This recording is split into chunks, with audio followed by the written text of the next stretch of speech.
pastor Davi, com seu pai essa semana, e eles estão lá em oração por nós aqui. Hoje de manhã nós estávamos também num congresso semelhante a esse, mas um congresso especificamente mulheres lá em São Paulo, e que bênção poder estar sintonizado no mesmo canal, tratando do mesmo assunto que é a família. Então abra sua Bíblia comigo, por gentileza, no primeiro livro de Samuel, capítulo 30. Nós vamos ler a partir do verso 1. 1 Samuel 30, a partir do verso 1.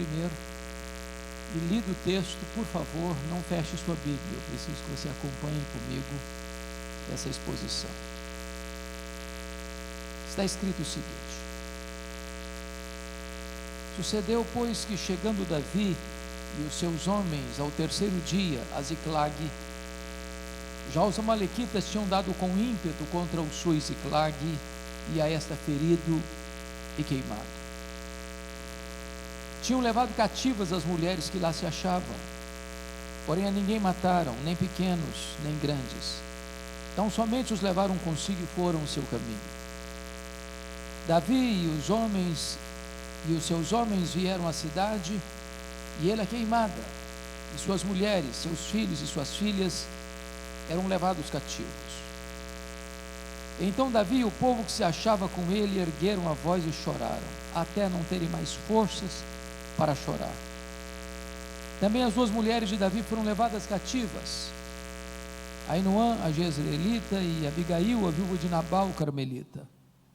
Davi muito se angustiou, pois o povo falava de apedrejá-lo, porque todos estavam em amargura, cada um por causa de seus filhos e de suas filhas. Porém Davi se reanimou no Senhor seu Deus. Disse Davi a Abiatar, o sacerdote, filho de Aimeleque: Traze-me aqui a estola sacerdotal. E Abiatar a trouxe a Davi. Então consultou Davi ao Senhor, dizendo: Perseguirei eu o bando? Alcançá-lo-ei? E respondeu-lhe o Senhor: Persegue-o, porque de fato o alcançarás e tudo libertarás. Partiu, pois, Davi, ele e os 600 homens que com ele se achavam, e chegaram ao ribeiro de Besor, onde os retardatários ficaram. Davi, porém, e 400 homens continuaram a perseguição, pois que 200 ficaram atrás, por não poderem, de cansados que estavam, passar o ribeiro de Besor. Verso 18. Assim Davi salvou tudo quanto haviam tomado os amalequitas. Também salvou as suas duas mulheres. Não lhes faltou coisa alguma, nem pequena, nem grande, nem os filhos, nem as filhas, nem o despojo, nada do que lhes haviam tomado, tudo Davi tornou a trazer. Também tomou Davi todas as ovelhas e o gado, e o levaram diante de Davi, diziam: Este é o despojo de Davi. Amém. Eu quero pensar com vocês sobre o tema tomando de volta o que o inimigo levou. Esse texto retrata uma grande crise familiar.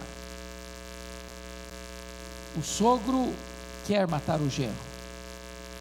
Não há crise maior que essa. O sogro é o rei Saul, o genro é o futuro rei Davi. O sogro adoeceu, enlouqueceu, e fez do projeto de matar o genro o maior projeto de governo. Durante 10 anos, Davi só consegue fugir do seu sogro, pelos desertos, pelas cidades, pelas vilas, pelas cavernas. E quando Davi percebeu que não tinha mais como fugir do seu sogro em território nacional, ele busca asilo político entre os arqui-inimigos de Israel, os filisteus. Por providência divina, ele encontra graça diante do rei filisteu, o rei Aquis, que o acolhe, e designa para ele a cidade de Ziclag, como sua cidade de refúgio. Esse foi um dos tempos mais tenebrosos na vida de Davi, porque Davi está fazendo isso não por orientação divina, por conta própria.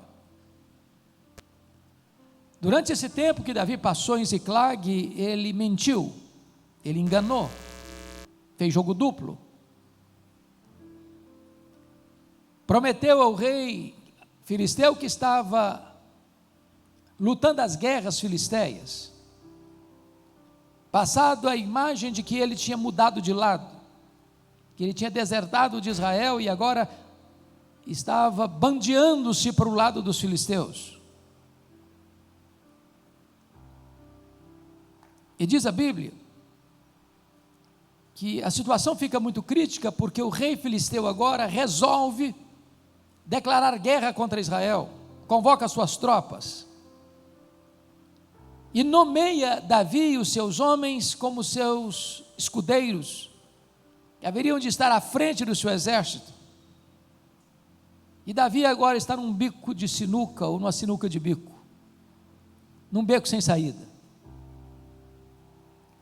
Porque se ele caminha com o rei para guerrear contra o seu povo, ele trai o seu povo. Se ele diz para o rei Aquis: eu não vou com você, não conte comigo, a máscara cairia. E quis a providência de Deus que os príncipes filisteus não acreditassem em Davi e dissessem para o rei: esse homem não pode ir conosco, ele é guerreiro, ele é israelita, e se ele se voltar contra nós, nós sofreremos uma derrota acachapante, dispensa-o. Era tudo que Davi queria, embora tivesse dito outra coisa. Quando Davi retorna para a sua cidade de refúgio, onde estavam as famílias respectivas, percebe que a cidade tinha sido atacada pelos terroristas do deserto, os amalequitas. Os amalequitas tinham ferido a cidade, queimado a cidade, levado os despojos, os rebanhos, o gado, as ovelhas, e sequestrado as mulheres, os filhos e as filhas. Diz a Bíblia que quando Davi e seus homens olham para essa cena, eles ficam alarmados e começam a chorar, até não terem mais forças para chorar. Os aliados de Davi, que acompanharam Davi, que foram reciclados por Davi, que foram feitos um exército poderoso nas mãos de Davi, que seguiam a liderança de Davi, se rebelam contra Davi a ponto de quererem matá-lo, apedrejá-lo.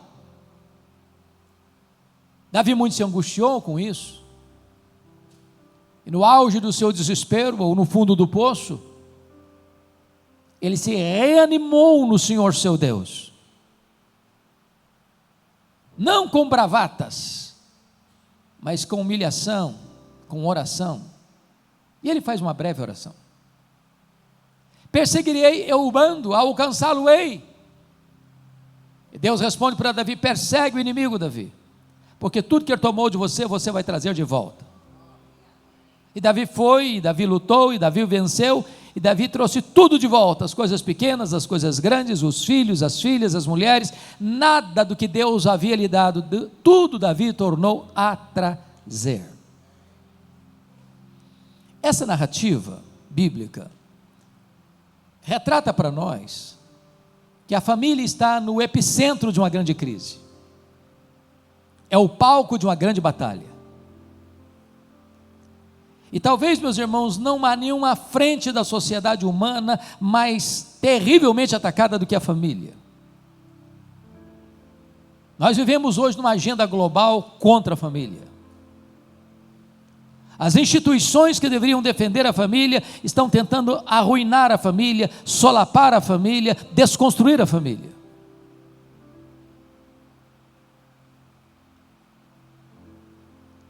O ataque à família vem do parlamento, das cortes, dos palácios, da mídia, da imprensa, da literatura.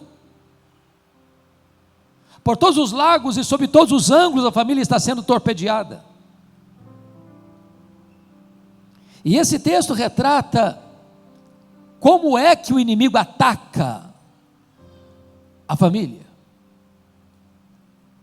Esse ataque amalequita aqui é uma espécie de um ataque frontal do próprio inimigo contra a família.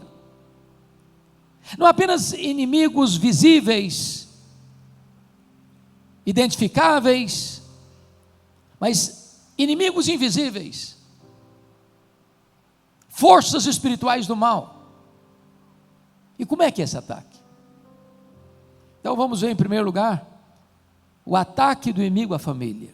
Confira comigo o verso 1, quando diz assim: os amalequitas tinham dado com ímpeto contra o Ziclag. Preste atenção nessa palavra, ímpeto. O ataque do inimigo é um ataque furioso, implacável. Irmãos, não tenham dúvidas disso. Há muitas famílias hoje que estão sendo amassadas, arrebentadas, massacradas por esse ataque. Eu estava pregando em Vitória certa feita, num culto familiar, e enquanto eu pregava, uma mulher chorava muito, e quando eu terminei a mensagem, eu fui conversar com ela e disse: por que a senhora está chorando? Ela me respondeu: o diabo destruiu a minha vida. E eu perguntei: mas o que a senhora quer dizer com isso? Ela me respondeu: eu tinha uma família, meu marido, meus filhos, 2 filhos, bom apartamento, um bom salário, mas não tinha paz na nossa casa. Havia uma nuvem densa, escura sobre a nossa casa. E ela disse que um dia acordou-se alarmada com o grito desesperador dos seus filhos. Quando ela se levanta, o marido não está do lado. Ela corre em direção ao quarto, a porta trancada. Ela bate a porta não se abre. Ela arrebenta a porta e se depara com um quadro horrível. O seu marido estava apunhalando os seus próprios filhos. Quando ela entrou no quarto, o marido enterrou o punhal sobre o seu próprio peito e caiu ensanguentado sobre os corpos de seus filhos. Ela me disse: pastor, eu levei toda a minha família para o cemitério. O diabo destruiu a minha vida. Quantas famílias destruídas por esse ataque implacável. O Deus a quem servimos e a quem adoramos nesta tarde pode reverter os quadros mais horríveis. Porque há 2 anos eu estava em Vitória, distribuindo um livreto que nós produzimos aqui em Luz para o Caminho, LPC, chamado Cada Dia, pela rua, casa em casa. E de repente, a uns 30 metros, uma mulher me chama pelo nome e vem correndo na minha direção, me chamando pelo nome. E quando ela chega, me faz a pergunta que nunca se faz a um pastor: o senhor está lembrado de mim? Eu disse: não, só me perdoe, mas não estou lembrado. Ela me disse: eu sou aquela mulher que disse para o senhor que o diabo tinha destruído a minha vida. Pois eu quero dizer para o senhor que Jesus me encontrou, que Jesus me restaurou, que Jesus me salvou, e que Jesus pôs um cântico nos meus lábios. Hoje eu sou uma serva do Senhor Jesus Cristo. Mas tinha sido destruída pelo inimigo. Segundo lugar, veja ainda no verso 1, que o texto diz assim: os amalequitas tinham dado com ímpeto contra o Ziclag, e é esta ferida e queimado. Você queima estruturas físicas, você fere pessoas. Aqui há 2 problemas, aqui há um prejuízo financeiro radical, e aqui há traumas e dramas emocionais, talvez irreversíveis. Há muitas pessoas feridas hoje, feridas na mente, feridas nas emoções, feridas na alma, feridas na honra, feridas fisicamente. Talvez um abuso na infância, que nunca foi superado. Talvez uma traição que nunca foi perdoada. Eu estava pregando num congresso de médicos em Patrocínio, em Minas Gerais, e uma enfermeira muito sorridente fazia o acolhimento daquele congresso. E depois que eu dei a primeira palestra, ela me procurou e disse assim: o senhor está vendo esse bonito sorriso que eu tenho? Eu disse: é claro, é impossível não ver. Ela me respondeu: pois esse sorriso é uma mentira. Por trás desse sorriso eu carrego uma alma doente, machucada, ferida, esmagada pela dor. Tem muitas pessoas feridas. Há pouco tempo, pregando em São Paulo, uma mulher veio ao meu encontro, mostrou uma cicatriz enorme na palma da mão, e me disse: pastor, está vendo essa cicatriz? Eu falei: estou vendo. Eu fui esfaqueada pela minha mãe quando eu tinha 10 anos, eu tenho 60 anos hoje, eu nunca perdoei minha mãe, eu enterrei a minha mãe e não perdoei minha mãe. Ferida, 50 anos ferida. Certa feita, um irmão da igreja me procura, me pede um favor. Disse: meu pastor, o senhor não conhece a minha mãe. A minha mãe tem praticamente 80 anos, eu sou o filho mais velho, e a minha mãe tem uma tristeza crônica. Já levamos em todo tipo de psicólogo, de psiquiatra, de conselheiro, nunca ninguém diagnosticou o problema da tristeza crônica dela. O senhor podia orar por ela? Eu falei: eu vou orar por ela. Quando eu chego naquela casa, eu vejo uma senhora de 80 anos assentada num sofá, com um olhar distante, um semblante sombrio, e começando a conversar um pouco com ela, ela fez algo inusitado. Ela disse assim para os seus filhos, para a sua família: eu quero ficar sozinha com o pastor. Quando eu fiquei sozinho com ela, ela me olhou nos olhos e me disse assim: pastor, eu sofro há 60 anos. E eu perguntei: o que houve? Ela me disse: eu traí meu noivo, ele nunca ficou sabendo. Casei com ele, sou viúva há muitos anos, mas aquele pecado está tão vivo na minha memória como se eu tivesse cometido hoje de manhã. Eu não tenho paz, eu vivo numa masmorra emocional, eu vivo açoitada pelo chicote da culpa dia e noite, eu não tenho sossego nem descanso na minha mente. E eu confesso para vocês que eu chorei com aquela mulher, por perceber que o diabo havia mantido aquela mulher 60 anos numa prisão, num pelourinho. E eu contei para ela sobre a graça de Deus, eu falei para ela do sangue do Cordeiro, eu falei para ela do perdão de Deus, eu falei para ela que ela podia ficar livre daquelas correntes grossas que a mantinham na prisão. E naquele dia, aquela mulher de 80 anos se rendeu aos pés do Salvador. O sorriso brotou no seu rosto, a paz inundou a sua alma. Tive o privilégio de discipulá-la, de batizá-la e de acompanhá-la como membro da igreja por mais de 10 anos, quando Jesus a chamou. Mas estava ferida, 60 anos ferida. Nota ainda comigo nos versos 2 e 3, que quando o inimigo vem para atacar, o principal alvo do inimigo é atacar a família. Porque se você destrói a família, você destrói a base, o alicerce da sociedade. Você mina a própria igreja. O que é uma igreja senão a reunião de suas famílias? O que é uma nação senão a somatória das suas famílias? Aqueles que consciente ou inconscientemente atacam a família, abraçam um projeto suicida. E o verso 3, 2 e 3 diz que eles levaram cativos as mulheres, os filhos e as filhas. E eu pergunto a você: como é que um homem pode estar feliz ou estar bem, sabendo que a sua mulher está nas mãos do inimigo? Como é que um pai e uma mãe podem estar bem, sabendo que os seus filhos estão prisioneiros nas mãos do inimigo?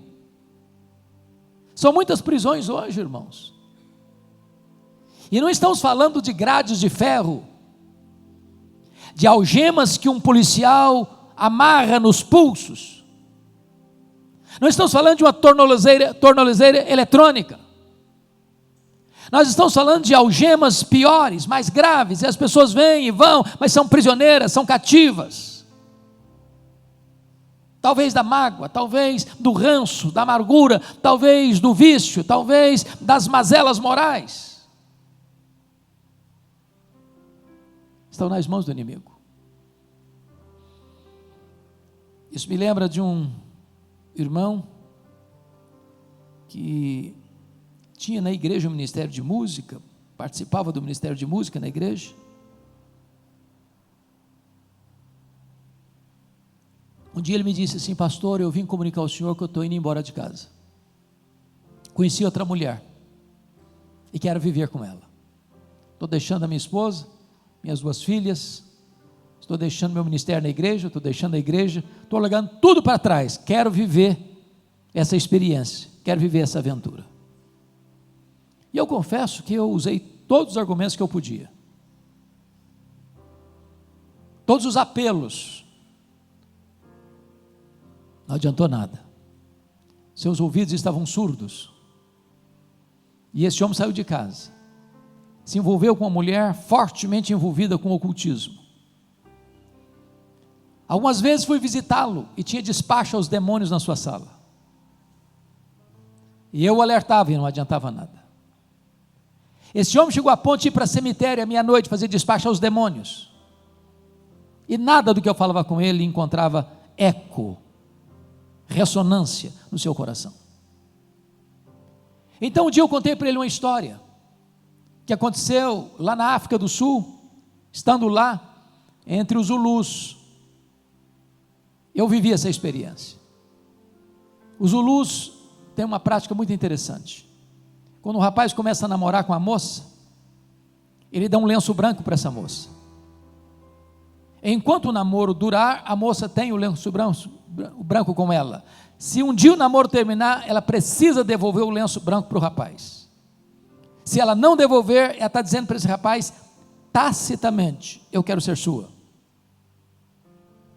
Estávamos lá então, quando uma menina foi abusada pelo seu ex-namorado. Os pais levaram o caso às autoridades. A primeira pergunta feita foi essa, para a menina: você devolveu o lenço branco? Ela disse não. Disseram então: não podemos fazer nada. Essa é a nossa cultura. Eu disse para aquele homem: você precisa devolver o lenço branco. Passaram 2 semanas, 2, 3 semanas, o telefone do meu gabinete tocou, era ele, disse: pastor, corre aqui para casa, porque eu preciso devolver o lenço branco. E eu corri para lá. Eu nunca vi uma cena semelhante àquela, pastor. Aquele homem sentado na minha frente, começa a tremer dos pés à cabeça. Esse homem começa a suar, a ponto da roupa dele ficar encharcada. Sabendo do drama espiritual que ele estava vivendo, eu perguntei: você está pronto, meu filho, a devolver o lenço branco? Ele disse: pastor, eu preciso. Falei: então, traga uma caixa, e tudo que você tiver de feitiçaria dentro dessa casa, você vai trazer e botar nessa caixa. E ele começou a trazer aventais, correntes, velas, patuás, toda aquela quinquilharia. Eu disse: agora nós vamos levar essa caixa para o quintal, eu vou derramar 1 litro de álcool, e nós vamos queimar esses objetos, fazer o que Paulo fez lá em Éfeso, rompendo com essas práticas. Joguei 1 litro de álcool, ele pegou o palito de fósforo, riscou, e não pegou fogo. Riscou o segundo palito de fósforo, não pegou fogo.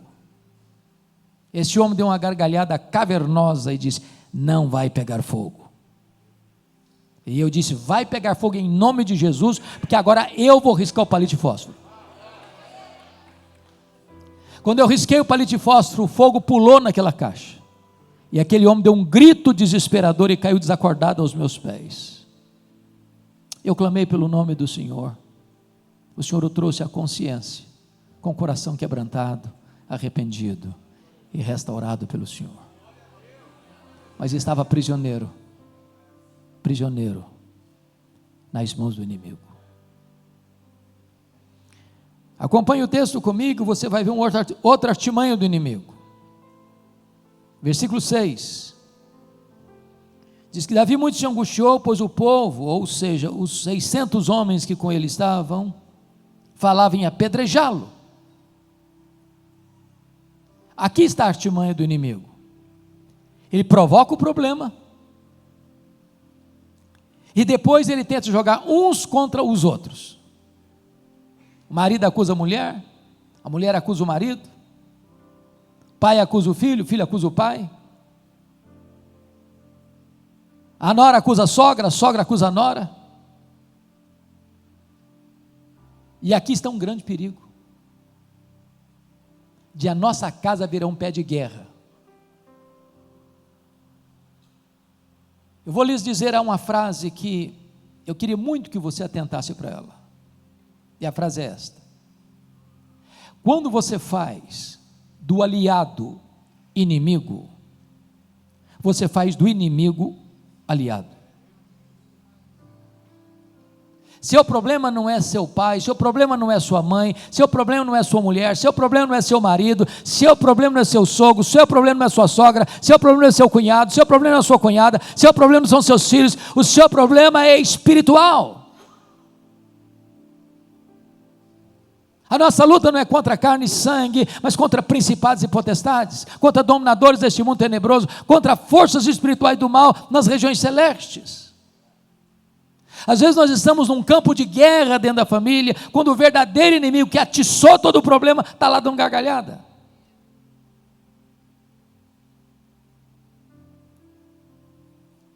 Mas, em último lugar, dentro desse primeiro ponto, o ataque do inimigo, confira comigo o verso 16. Nós não chegamos a ler, vamos ler agora. E descendo, guiou, e eis que estavam espalhados, os amalequitas estavam espalhados por toda a região, comendo, bebendo e fazendo festa por todo aquele grande despojo que tomaram da terra dos filisteus e da terra de Judá. Quando o inimigo ataca a família e leva cativos mulheres, homens, filhos e filhas, esse inimigo celebra, está fazendo festa. A grande pergunta talvez nesta tarde é: onde a minha família está produzindo festa? No acampamento de Deus ou no arraial do inimigo? Talvez nós pudéssemos evocar aqui o exemplo de um homem chamado Sansão. Vocês sabem que Sansão viveu no período dos juízes, que ele foi um juiz de Israel, o único que fez carreira solo, consagrado a Deus desde o ventre, como nazireu. E como nazireu que era, ele não podia fazer três coisas: ele não podia tocar em cadáver, ele não podia beber bebida forte, bebida alcoólica, ele não podia cortar o cabelo. Diz a Bíblia que num dado momento ele desce a Tímina, cidade filisteia, vê uma moça filisteia, e ao chegar em casa disse assim para o seu pai: papai, eu quero aquela moça para mim. Seu pai disse: não, filho, essa moça é filisteia, essa moça tem outros princípios, tem outros valores, tem outros deuses. Aliás, essa moça é do povo que nos oprime. Tem tanta moça aqui em Israel. Ele respondeu: eu quero aquela, porque só daquela eu me agrado. Notinha de rodapé, notinha de rodapé. Eu estou com 42 anos de pastorado, eu nunca vi um rapaz e uma moça, que tendo desobedecido pai e mãe na área de namoro, tenha sido feliz no casamento. Eu nunca vi. Não importa se o pai é quadrado ou redondo, escute seus pais na área de namoro. Como eu estou falando mais para pais do que para jovens, tenha coragem de interferir no namoro de seus filhos.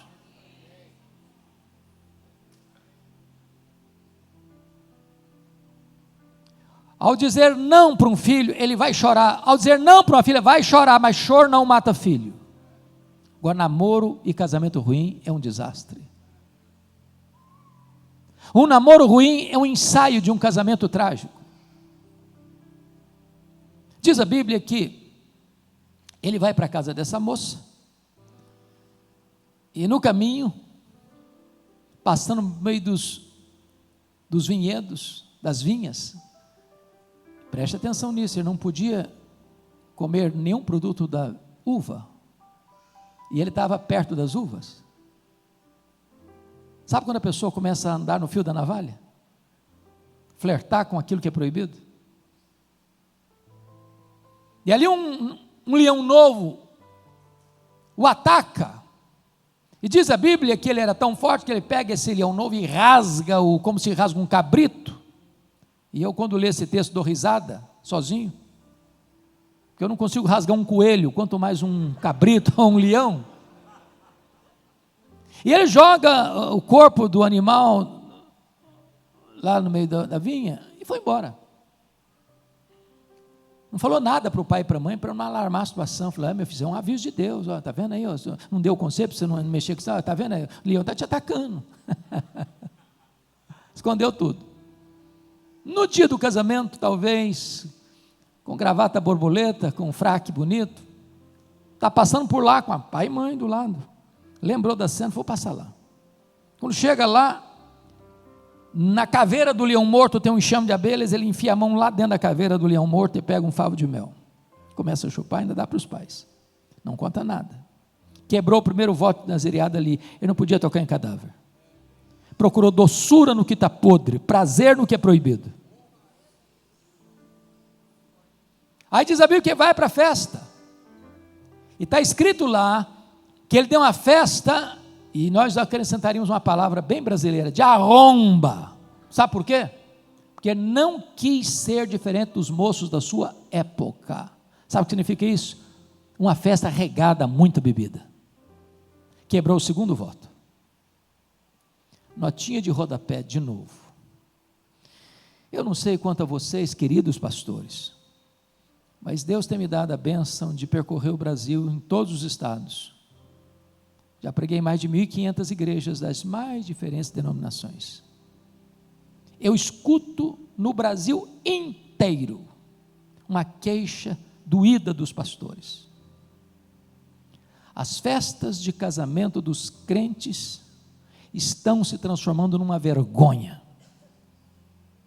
Uma vergonha. Você sai do culto, onde a cerimônia religiosa aconteceu, com hinos de louvor a Deus, vai para um rico cerimonial e lá o pau quebra. A música que rola lá não tem nada a ver com Deus mais. Bebida alcoólica se serve todas. Depois as luzes giram e viram uma boate. E os crentes com as pernas bambas entram na pista de dança e voltam para casa de madrugada bêbados. E alguns ainda justificam: pastor, mas os tempos mudaram. Ah, pastor, mas vai ter muita gente importante na minha festa. Vai ser uma vergonha para mim se eu chegar lá e não oferecer o melhor vinho do ano, as bebidas mais requintadas. Meu amado, quem está dando a festa é você. Eu já vi festa de arromba, sem uma gota de álcool. Sansão não teve peito para dizer: a minha festa é diferente porque eu sou nazireu. Ele não teve coragem de dizer isso. Ou a igreja põe o pé no freio, ou ela se seculariza. Mas diz a Bíblia que aquele casamento devia ir para o livro dos Guinness, porque nem lua de mel teve.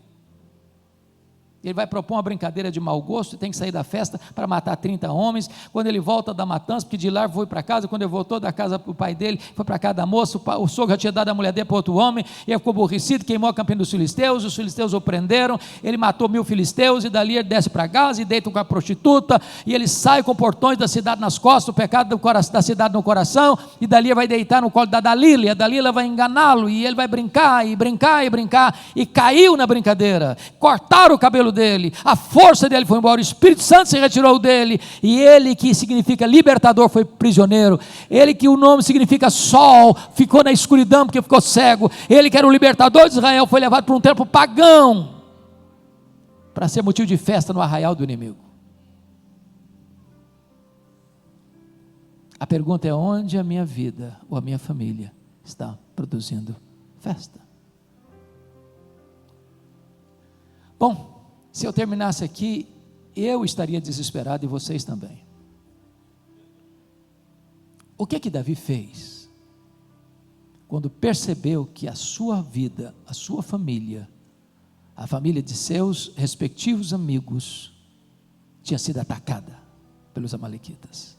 O que ele fez? Vamos ver. Primeiro, confira o versículo 4 comigo.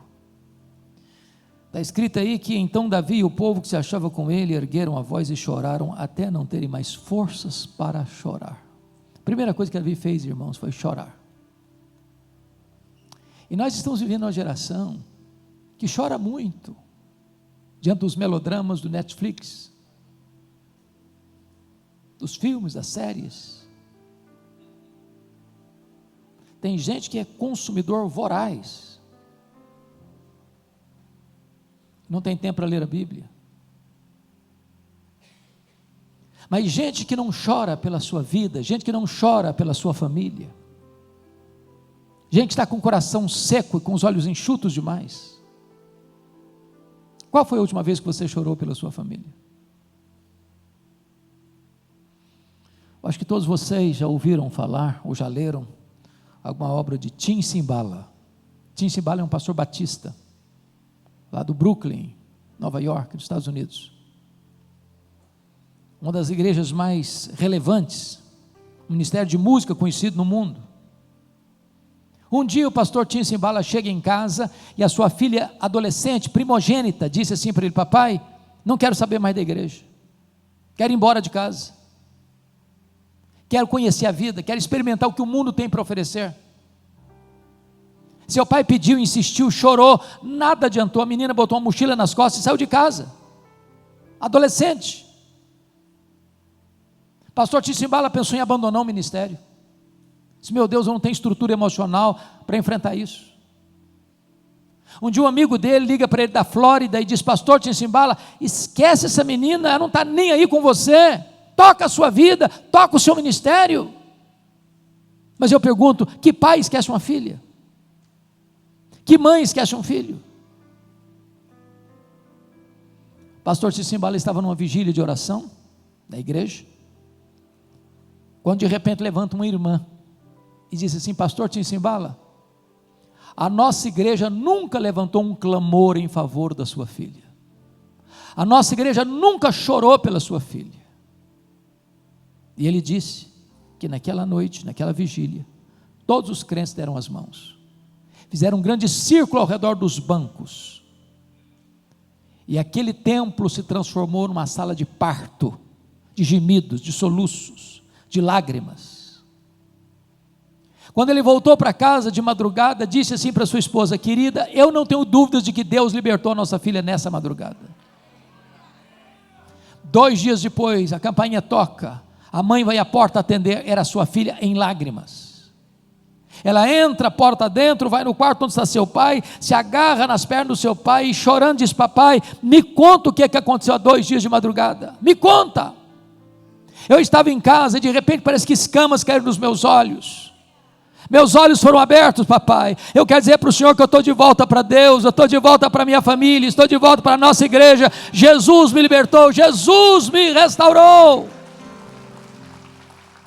Em nome de Jesus, você não gerou filhos para a morte, você não gerou filhos para o cativeiro. Seus filhos são herança de Deus. Não abra mão deles, não desista deles, ore por eles, chore por eles, jejue por eles, mas não descanse até vê-los sendo levantados por Deus nessa geração. A segunda coisa que Davi fez, por favor, olhe comigo o verso 6.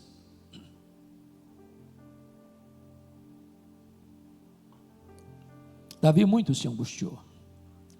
Tem hora que a angústia é muito ruim e nós devemos evitá-la,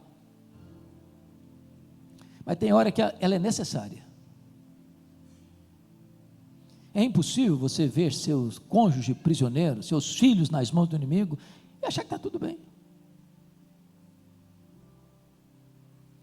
Davi muito se angustiou, pois o povo falava de apedrejá-lo. porque todos estavam em amargura, cada um por causa de seus filhos e de suas filhas.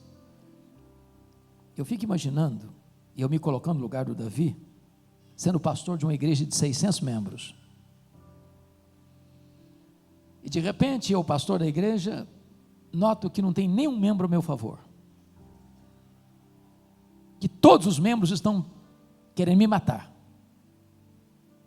Eu não sei como é que eu reagiria, eu não sei se eu teria forças, mas essa é a cena. Os 600 homens que Davi treinou estão contra ele. A circunstância é medonha, mas o ponto que eu quero levantar está no finalzinho do verso 6, está escrito: porém Davi se reanimou no Senhor seu Deus. Primeiro ele chorou, segundo ele se reanimou. Agora, por que ele se reanimou? Porque ele é forte? Porque ele tem muita gente do lado dele? Porque o problema é pequeno? Porque o inimigo é fraco? Porque ele tem um plano? Porque ele tem uma estratégia? Porque ele tem ferramentas suficientes nas mãos para triunfar sobre o inimigo? E a todas essas perguntas a resposta é um não sonoro. Está sozinho? Está humilhado? Está derrotado? Mas está escrito: porém Davi se reanimou do Senhor seu Deus. Quando você se volta para Deus, há esperança. Quando a crise bate à sua porta e você não sabe mais o que fazer, se você se voltar para Deus, tem esperança. Quando você já jogou a toalha e já desistiu, se você se voltar para Deus, tem esperança.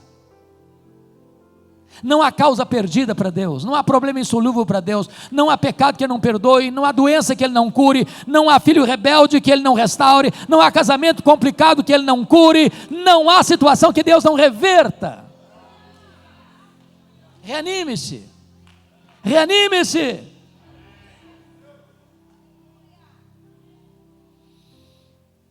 Há pouco tempo eu tive uma experiência muito engraçada até em São Paulo. Uma irmã chegou para mim e disse assim: pastor Hernandes, eu vim comunicar ao senhor que eu vou me divorciar. Eu tomei um susto, porque para mim ela tinha um casamento muito bonito, muito modelo. E disse: como assim? Eu falei: eu vou me divorciar. Eu disse: mas por que, filha? Ela me respondeu assim: secou. Está claro ou precisa botar a legenda? E eu perguntei: mas secou? Ué, mas se secou, filha, tem esperança. Ela regalou os olhos: o senhor é maluco? Tem esperança. Você não leu na Bíblia lá que a vara seca de Arão floresceu? Pois Jesus pode fazer florescer o que está seco no seu coração. Ela falou assim: pastor, o senhor está doido, eu estou falando para o senhor que morreu, entendeu? Falei: morreu? Uai, minha filha, mas se morreu tem esperança.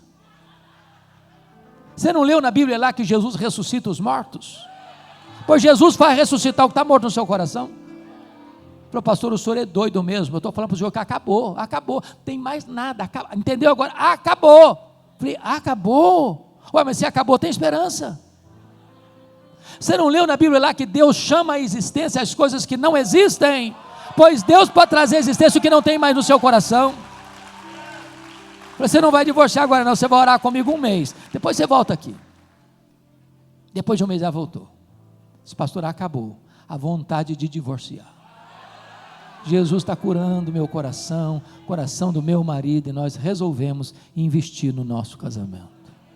Com Deus tem esperança. Reanime-se, reanime-se.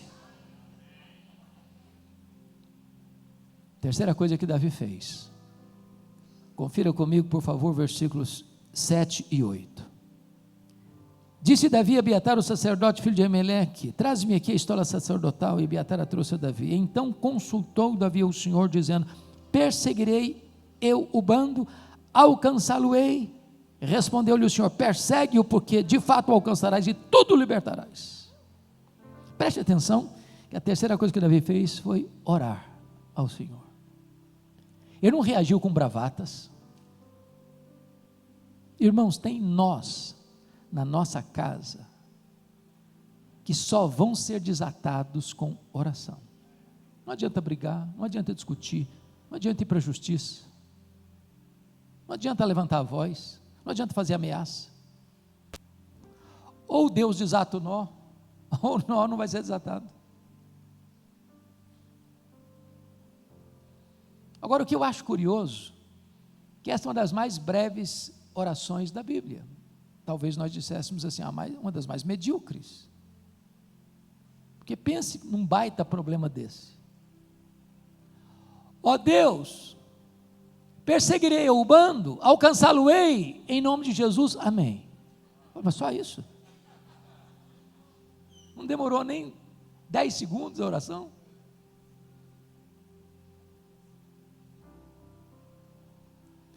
Trocando em miúdos, o que ele está falando com Deus? Está dizendo assim, Deus, eu estou levando de goleada do inimigo, eu estou aqui envergonhado, estou sozinho, não sei nem para onde eu vou, eu vou aceitar passivamente a decretação da derrota, Deus, ou eu vou reagir? Eu vou jogar a toalha, Deus, ou eu vou me levantar? E quando você ora, Deus responde. E quando Deus responde, não tem força contrária que possa deter você. E Deus diz, persegue o bando, Davi, porque tudo que eles tomaram de você, você vai trazer de volta. Louvado seja o Senhor.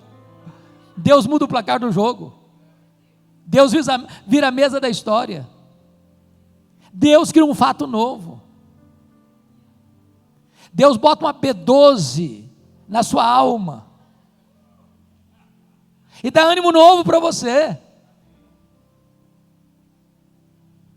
Agora, preste atenção nisso, o que Deus promete para você é vitória, e não ausência de luta. O que Deus promete para você é chegada certa, e não caminhada fácil, porque dos 600 homens, 200 ficaram para trás, de cansados que estavam. Mas se você tem a promessa, você vai avançar. Se você tem a promessa, você não vai desistir. Se você tem a promessa, você não vai deixar nada nas mãos do inimigo. Se você tem a promessa, esse placar vai ser mudado em nome de Jesus. Diz a Bíblia que Davi foi, que Davi lutou, que Davi venceu, que Davi tomou tudo de volta. As coisas grandes, as coisas pequenas, os filhos, as filhas, as mulheres, os despojos, tudo Davi tornou a trazer. Pergunta, o que é que hoje você e eu recebemos de Deus lá no passado, que foi tirado de nós? Talvez a alegria do primeiro amor, talvez aquele tempo a sós com Deus, onde você se debulhava na presença de Deus. De repente você se tornou um profissional, botando a vida cristã no piloto automático, e as coisas acontecem, você não sente mais nada. Talvez aquele prazer de ler a Bíblia, aquele compromisso de falar de Jesus com o vizinho, aquele tempo de mesa em casa, para orar, para consolar uns aos outros. O que você está precisando tomar de volta? Não deixe nada nas mãos do inimigo. Eu queria terminar trazendo à memória esclarecida de vocês episódios do Êxodo, que é o livro mais relevante da Bíblia no que tange a batalha espiritual. O Egito é um símbolo do mundo, o Faraó é um símbolo do diabo, Moisés é um símbolo do libertador, Jesus. O Êxodo é um símbolo da redenção, da libertação que nós temos pelo sangue do Cordeiro. O deserto é um tempo de provas, e a terra prometida é um símbolo da Canaã celestial. Mas quando Moisés estava tirando o povo de Israel do Egito, Faraó tentou deter Moisés de 4 maneiras. A primeira maneira está lá em Êxodo, capítulo 8, verso 25. Faraó disse para Moisés assim: não precisa ir embora não, não precisa tirar o povo daqui não, levanta altares no Egito mesmo. Você quer ser crente? Não tem problema não. Você quer ir para a Lagoinha de Campinas? Não tem problema não. Mas para que você vai mudar de vida? Continua vivendo a vida que você sempre levou. Agora você é crente. Você foi batizado. Moisés disse para Faraó: não senhor, nós vamos embora, aqui é terra de escravidão, e nós vamos sair daqui, aqui não é nosso lar, aqui não é nossa pátria, nós vamos embora. Aí o Faraó partiu para a segunda proposta, capítulo 8, verso 28. Tá bom, quer ir embora? Pode ir. Vamos fazer o seguinte então, não vá muito longe não, fica aqui por perto, vamos ser bons vizinhos. Quando você sentir saudade do Egito, você dá um passeio por aqui. Curta o melhor dos dois mundos, um pé na igreja, outro no mundo.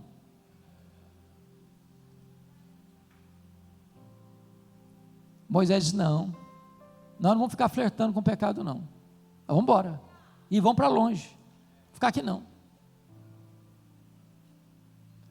Aí o Faraó partiu para a terceira proposta, está lá no capítulo 10, versos 10 e 11, tá bom, pode ir embora, todo mundo, agora os cabecinha branca, pode tudo ir embora, os filhos, os jovens, as crianças ficam no Egito, vocês servem a Deus, e os filhos de vocês servem ao Egito, vamos dividir a família. Que proposta sedutora, não?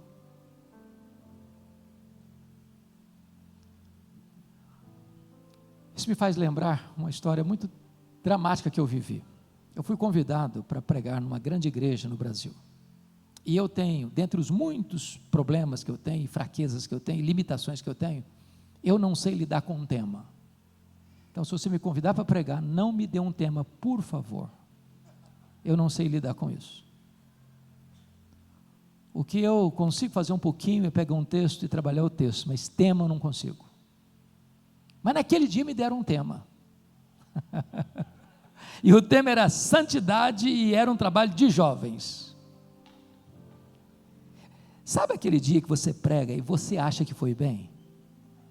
Você desce a realizar, fala: glória a Deus, eu acho que Deus me usou nessa noite. Só que quando eu desci, a liderança da juventude me pegou com muito carinho, me levou para uma sala do lado do púlpito, e o líder do jovem botou o dedo no meu nariz e disse: o senhor é um quadrado, retrógrado, o senhor está pensando o quê? Nós somos jovens universitários, qual o problema de gente ir na boate, de dançar, de beber a nossa cervejinha, de curtir a nossa vida? A juventude passa, domingo eu estou na igreja, qual o problema? Eu quase apanhei, me acuaram, me ameaçaram. Eu disse: mas foram vocês que me convidaram, eu já estou indo embora. Mas antes de ir embora, Deus me deu um pouco de coragem, e eu disse: jovens, eu preciso ir embora, mas eu preciso dizer duas coisas para vocês antes de ir embora. Primeira coisa, 1 Coríntios 10, 31, portanto, quer comais, quer bebais, quer façais qualquer outra coisa, fazei tudo para a glória de Deus. Eu disse assim: pode ir para a boate, agora tem que ser para a glória de Deus. Se vocês conseguirem beber todas para a glória de Deus, pode encher a cara, mas tem que ser para a glória de Deus. Eu duvido que vocês consigam. Segunda coisa que eu preciso dizer antes de ir embora, Colossenses 3,17, e tudo que fizerdes, seja em palavra, seja em ação, fazei em nome do Senhor Jesus, dando por isso graças a Deus Pai. Eu disse: da próxima vez que vocês forem para a boate, vocês têm que dizer assim: estou aqui em nome de Jesus, graças a Deus que eu estou enchendo a cara, e eu estou fazendo isso porque o Senhor seja exaltado na minha vida. Se conseguirem, vão em frente, e até logo. E fui embora. O problema de pastor, irmão, só um problema, de vez em quando o pastor tem amnésia. Uns 10 anos depois eu recebo um convite, não observo direito, era para a mesma igreja. Quando eu chego, eu tomei um susto, falei: meu Deus, foi aqui. E aí, para piorar a situação, a primeira senhora que me aborda com a pergunta que nunca se faz a um pastor, o senhor está lembrado de mim? Eu falei, não estou não, minha senhora. Ela me diz, eu sou a mãe daquele rapaz que botou o dedo no seu nariz. Eu falei, pronto, não apanhei do filho há 10 anos, eu vou apanhar da mãe agora. Eu falei, e o seu filho? Ela me disse, Jesus mudou a vida do meu filho, naquele dia que o senhor o confrontou. Meu filho é um homem de Deus hoje. Meu filho é um dos líderes da nossa igreja hoje. Jesus mudou a história dele. Eu quero dizer nesta tarde, irmãos, que lugar de jovem curtir a vida é na casa de Deus, é na presença de Deus, porque é só na presença de Deus que tem plenitude, alegria e delícias perpetuamente. Mas agora o faraó partiu para a quarta e última proposta. Está lá em Êxodo 10, 24 a 26. O faraó disse assim, tá bom, pode ir embora todo mundo, mas os rebanhos de vocês ficam. Vocês servem a Deus e o dinheiro de vocês serve ao Egito. Proposta sedutora, não? Tem muita gente, irmãos, que diz que é convertido, mas o bolso ainda não foi convertido. Preste atenção nisso, o seu bolso não foi convertido, muito provavelmente o seu coração também ainda não o foi, porque foi Jesus quem disse, onde estiver o teu tesouro, aí estará também o teu coração. A resposta de Moisés para Faraó é lapidar. Moisés respondeu assim, você quer os nossos rebanhos, Faraó? Então escute essa, nem uma unha, Faraó, nem uma unha vai ficar no Egito, nem uma unha. Até hoje eu não sei muito bem para que serve uma unha. Deve servir para alguma coisa. O que Moisés está dizendo para Faraó é o seguinte, tudo que Deus nos deu, vai estar a serviço de Deus, e nós não vamos deixar nada nas mãos do inimigo, tomando de volta o que o inimigo levou. Nesta tarde, está na hora de você trazer à sua memória aquilo que um dia você já teve, que se perdeu pelo caminho, foi saqueado de você, deixando você ferido, triste, angustiado. E hoje, o mesmo Senhor de Davi está aqui, para reverter esse quadro. E o lugar do choro e da dor, vai ser um vale de bênção na sua história, da reconquista, para a glória de Deus. Vamos ficar em pé e vamos orar.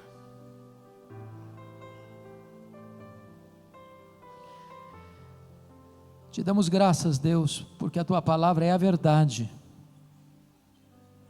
e esta palavra é viva, e esta palavra é poderosa, e esta palavra despede chamas de fogo, e o que nós te pedimos nesta tarde, que Tu apliques esta palavra ao nosso coração.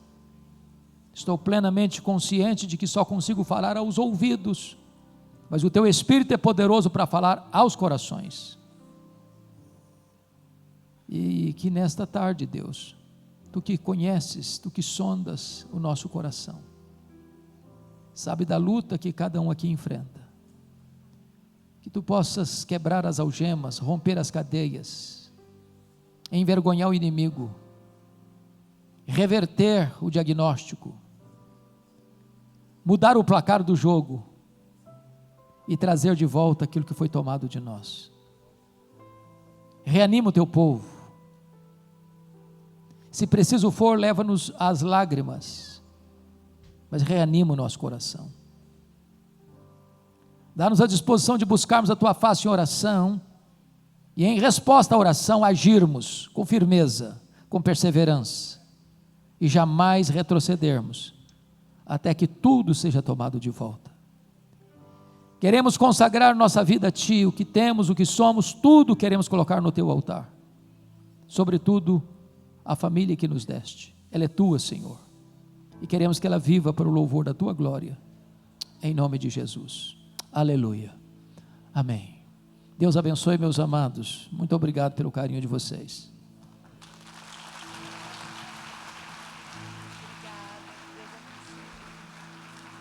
Aleluia.